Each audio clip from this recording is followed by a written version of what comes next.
Olá pessoal, agora eu vou ensinar vocês como mudar o som do teclado seu. Primeiramente, você vai lá no Play Store, você pesquisa aqui ó, Go.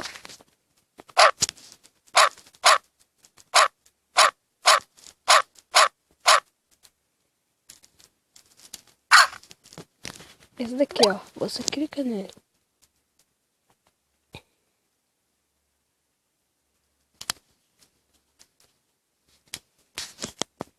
Calma aí, gente, desculpa, coloquei errado.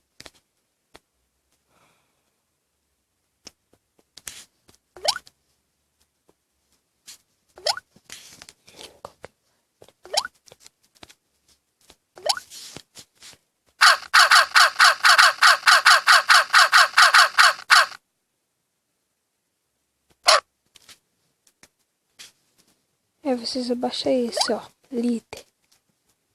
Provavelmente vai ser o primeiro. Aí, ó. Eu tenho que atualizar ainda, mas... Aí vocês abaixam. Eu vou deixar o link na descrição do vídeo. Vou abrir ele. Você abre. Você vem aqui, ó, sons. Som. Aí, ó, vai ter esses daqui pra você escolher. Aí você escolhe qualquer um. Tipo, vou colocar esse. Quer ver? Esse. Guitar. Aí, por enquanto, eu vou deixar o meu esse. E aí, gente, muito obrigado por assistir meu vídeo e até mais.